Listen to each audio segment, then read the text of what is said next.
Hey what's up guys, welcome back to my channel. और आज हम यहाँ पे बात करने वाले हैं KFX के बारे में। हम काफ़ी दिनों के बाद किसी एयरक्राफ्ट पे डिटेल वीडियो में बात करने वाले हैं, तो आज हम इस वीडियो में सब कुछ जानेंगे KFX के बारे में। तो सबसे पहले इसके बैकग्राउंड यानी कि थोड़े हिस्ट्री को समझ लेते हैं। तो KFX जो प्रोग्राम था वो 2001 से ही शुरू हो चुका था, यानी कि मार्च 2001 में। आपको पता होगा उस वक्त कोरियन एयरफोर्स में FD और E फैंटम 2 और साथ ही साथ F5 टाइगर 2 जैसे एयरक्राफ्ट शामिल थे। तो वहाँ पे south Korean president Kim day Jung उन्होंने यहाँ पे ग्रेजुएशन सेरेमनी यानी कि कोरियन एयरफोर्स एकेडमी में यहाँ पे अनाउंस किया कि रिसर्च एंड डेवलपमेंट पे उन्हें काम करना है। और उस वक्त जॉइंट चीफ ऑफ स्टाफ्स जो कि कोरियन एयरफोर्स के थे, जो कि 2002 में भी वहाँ पे बातचीत चली अच्छी खासी। और उसके बाद यहाँ पे जो फंडिंग है वो स्टार्ट की गई रिसर्च एंड डेवलपमेंट पे। लेकिन काफ़ी समय ऐसा आया जहाँ पे पुल बैक करना पड़ा, यानी कि इस प्रोग्राम में काफ़ी डिले हो रहे थे फंडिंग की वजह से, अपोजिशन पार्टीज़ की वजह से। और उसके बाद अंत में जाकर 2008 में इसकी फिजिबिलिटी स्टडीज़ को स्टार्ट कर दिया गया। और उस वक्त नॉर्थ कोरिया का भी अटैक किया गया था, यानी कि नॉर्थ कोरिया ने 2010 के आसपास यहाँ पे साउथ कोरिया पे अटैक किया हुआ था। तो उस वक्त साउथ कोरिया को समझ में आया कि हमें किसी फॉरेन मैन्युफैक्चरर से एक नए एयरक्राफ्ट खरीदने की ज़रूरत नहीं है, हमें एक डोमेस्टिक डिफेंस इंडस्ट्री को बनाने की ज़रूरत है जो कि काफ़ी ज़्यादा अच्छी होनी चाहिए, जो कि हाई टेक इंडस्ट्रीज़ के साथ मिलकर, यानी कि किसी बाहर की कंपनीज़ के साथ मिलकर भी एक हम होम ग्रोन जो फाइटर जेट है उसको यहाँ पे बना सकते हैं।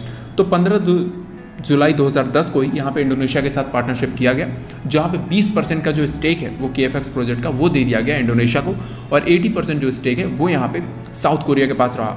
यहाँ पे बात की गई थी कि 150 से 200 जो एयरक्राफ्ट हैं वो यहाँ पे बनाने हैं, जहाँ पे करीबन 10 से 15 साल का समय लगने वाला है। कोरियन गवर्नमेंट ने यहाँ पे 60% जो कॉस्ट है वो पूरी तरीके से यूज़ कर रही थी, यानी कि कोरियन गवर्नमेंट 60% जो पूरा बजट है वो खुद से संभाल रही थी, और बाकी जो बजट है वो यहाँ पे इंडोनेशिया संभाल रहा था। इंडोनेशिया ने भी इसको काफ़ी रिपोर्ट किया हुआ था कि इनको जो टेक्निकल फीचर्स हैं, यानी कि ट्रांसफ़र ऑफ टेक्नोलॉजी वो नहीं मिल रही है, लेकिन एक्सपीरियंस जो है वो यहाँ पे इंडोनेशियन इंजीनियर्स को भी मिल रहा था। और अब यहाँ पे बात करते हैं इसका डिज़ाइन एंड डेवलपमेंट्स के बारे में, यानी कि इसका डिज़ाइन कब शुरू हुआ और किस तरीके से कौन सी कंपनी ने इनका साथ दिया था। तो यहाँ पे जो इनिशियल गोल था इस प्रोग्राम को स्टार्ट करने का, वहाँ पे सिंगल सीट और ट्विन इंजन का एक एयरक्राफ्ट बनाना था, जिसके पास स्टेल्थ कैपेबिलिटीज़ भी होंगी, और साथ ही साथ वो दासो रफाल और टाइफून यानी कि यूरो फाइटर टाइफून से बेहतर होने वाला है। लेकिन लॉकहीड मार्टिन के F-35 और F-22 रैप्टर्स और बाकी जितने भी 5th जनरेशन एयरक्राफ्ट्स हैं उससे थोड़ा कम इसमें स्टेल्थ फीचर्स दिए जाएंगे, क्योंकि एक 4th जनरेशन फाइटर जेट है। और यहाँ पे यानी कि आप इसको 4+ जनरेशन फाइटर जेट कह सकते हो या फिर 5- जनरेशन फाइटर जेट कह सकते हो। तो कोनकुक यूनिवर्सिटी जो कि साउथ कोरिया में ही है, इन्होंने इनको डेवलपमेंट में हेल्प किया, साथ ही साथ लॉकहीड मार्टिन भी इनको हेल्प कर रही थी। यहाँ पे 2-3 चीज़ें क्लियर आउट कर देनी चाहिए कि F-16 जो फाइटिंग फैल्कन है, जो कि सबसे एडवांस वेरिएंट है, उससे कहीं ज़्यादा बेहतर है, यानी कि ये जो एयरक्राफ्ट है उससे कहीं ज़्यादा बेहतर है। इसके इंजन, साथ ही साथ जो supersonic interception, cruising capabilities, multi role capabilities, इन सभी पे ध्यान दिया गया था। रिपब्लिक ऑफ कोरिया एयरफोर्स जो थी वो यहाँ पे 5th जनरेशन की लिमिटेड स्टेल्थ कैपेबिलिटीज़ के साथ ऐसे एयरक्राफ्ट चाहती थी जिसका जो आप कह सकते हो मेंटेनेंस है वो कम रहे, और जो स्टेल्थ फीचर्स भी हैं वो भी मेंटेन रहे आसपास की कंट्रीज़ को लेके, क्योंकि जो मेन थ्रेट है उनको यहाँ पे सिर्फ और सिर्फ नॉर्थ कोरिया से है और बाकी के छोटे देशों से, तो उन्हें इतने हाई एडवांस लेवल के एयरक्राफ्ट नहीं चाहिए। पर KFX जैसा एक जो फाइटर जेट है वो काफ़ी ज़्यादा केपेबल है किसी भी एयरफोर्स से निपटने के लिए। इसके डिज़ाइन एंड डेवलपमेंट में काफ़ी बड़ा कैच है। यहाँ पे लॉकहीड मार्टिन ने कोरिया को, यानी कि साउथ कोरिया को 2 डज़न यानी कि F-35A जो एयरक्राफ्ट थे उसको यहाँ पे बेचा है, जिसकी वजह से उनको कुछ टेक्नोलॉजी इससे भी मिली है। इसके अलावा यहाँ पे जो IRIS-3 search and track system हो गए, यानी कि infrared search and track systems, electro optical targeting devices, radio jammer जो टेक्नोलॉजी है, इन सभी को यूनाइटेड स्टेट्स ने ब्लॉक कर दिया कि ये सारी टेक्नोलॉजीज जो हैं वो यहाँ पे साउथ कोरिया को नहीं दी जाएंगी, और बाकी जो टेक्नोलॉजी जो साउथ कोरिया चाहता है वो यहाँ पे दी जा सकती हैं।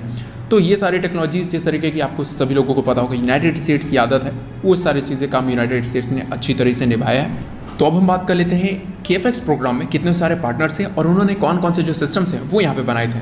तो हिनावा टचविन जो है वो यहाँ पे जनरल इलेक्ट्रिक के साथ इंजन बना रही थी, जनरल इलेक्ट्रिक GF414 इंजन, जो कि KFX प्रोग्राम KFX में ही लगाए जाएंगे। साथ ही साथ जो की पार्ट्स हो गए, लोकल असेंबलीज हो गई, यानी कि डेफिनेटली वो जिस तरीके से हमने, यानी कि इंडिया ने तेजस मार्क 2 के लिए डील की हुई थी कि जो भी इंजन्स हो गए वो इंडिया में ही बनाए जाएंगे, लेकिन उसको बाद में यूजुअली डायरेक्ट इंपोर्ट करने की बात कही गई क्योंकि ट्रांसफर ऑफ टेक्नोलॉजी नहीं हो रहा था। उसके अलावा यहाँ पे जो AEC रेडार है वो भी यहाँ पे हिनावा सिस्टम्स बना रही थी। उसके अलावा जो एल्टा सिस्टम्स हो गए, यानी कि इजराइल की जो सिस्टम्स है उससे यहाँ पे जो टेक्निकल हेल्प है वो यहाँ पे लिया गया था।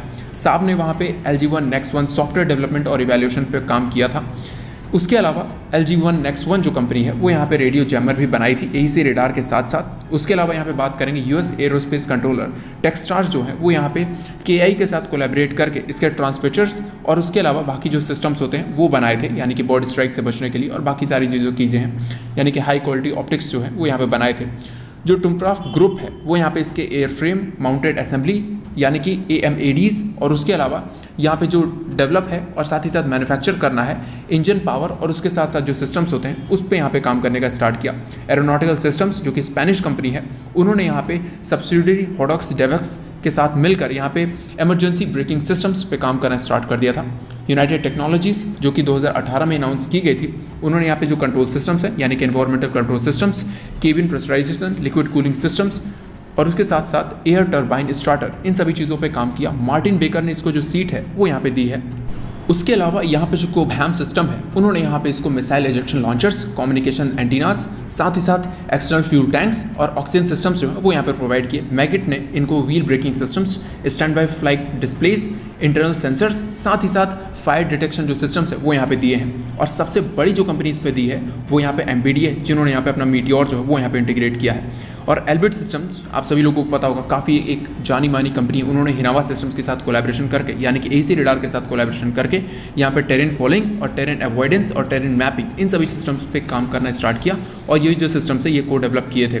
कर्टलेस राइट जो है वो यहाँ पे KI के साथ कोलैबोरेट करके फ्लाइट टेस्ट इंस्ट्रूमेंटल यानी कि FTI systems, data aggregation system यानी कि DAS और साथ ही साथ फ्लाइट टेस्ट कैंपेन जो है वो यहाँ पे किए थे।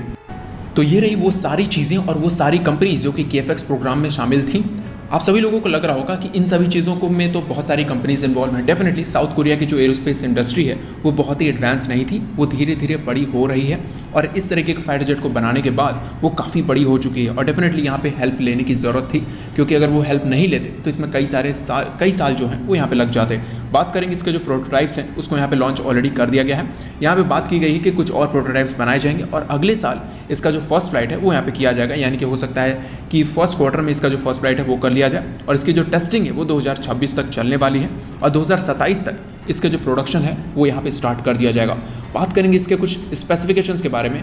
इसमें सिंगल सीट और डबल सीट का जो वेरिएंट है वो भी आता है। इसके जो लेंथ है वो 16.9 metres, wing span 11.2 metres, height जो है वो 4.7 metres, wing area 46.5 metre square, empty weight जो है वो 11,800 किलोग्राम्स, ग्रॉस वेट जो है 17,200 kilograms, max take off weight 25,400 kilograms और इसका जो इंजन लगा हुआ है वो यहाँ पे आप सभी लोगों को पता होगा जनरल इलेक्ट्रिक का F414 KI after burning turbofan engine, जो कि 57.8 किलो न्यूटन का जो थ्रस्ट है वो देने में सक्षम है और उसके अलावा 97.9 किलो न्यूटन का आफ्टर बर्नर के साथ जो थ्रस्ट है वो देने में सक्षम है, जो कि आपको ईजिली 1.81 जो स्पीड है यानी कि मैक्सिमम स्पीड है वो देने में सक्षम हो जाती है।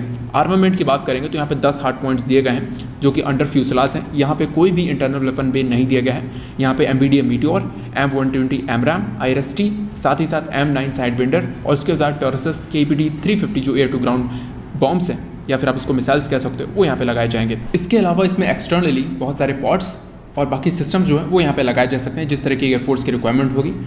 साथ ही साथ इस सेरेमनी में यहाँ पे इसके कॉकपिट को भी दिखाया गया था, जहाँ पे साइड माउंटेड जो स्टिक है वो आपको दिख रहा होगा। उसके अलावा यहाँ पे लार्ज एरिया डिस्प्ले है, उसके अलावा HUDs हैं और यहाँ पे आप कह सकते हो डेटा फ्यूजन भी काफ़ी अच्छा दिया है, जैसे कि जो पायलट की सिचुएशनल अवेयरनेस है वो भी काफ़ी अच्छी रहेगी। तो और इन फ्यूचर मोस्ट प्रॉब्ली यहाँ पे जो आर्टिफिशियल इंटेलिजेंस है वो भी यहाँ पे यूज़ किया जाएगा। साथ ही साथ यहाँ पे जो हेलमेट है वो यहाँ पे इजरायली का डैश हेलमेट है, यानी कि पॉसिबल है कि इजराइल का डैश हेलमेट यूज़ किया गया है। इसके अलावा ये फाइटर जेट है, इसका जो नेक्स्ट वेरिएंट है वो ब्लॉक 2 भी आएगा, जो कि truly multi role fighter jet होगा। हो सकता है कि इसमें इंटरनल वेपन बेस भी लगाए जाएंगे और उसको truly 5th generation fighter jet में कन्वर्ट कर दिया जाएगा। आपको क्या लगता है इन सारी चीज़ों के बारे में कमेंट करके ज़रूर बताएं। आज के वीडियो के लिए इतना ही। जय हिंद।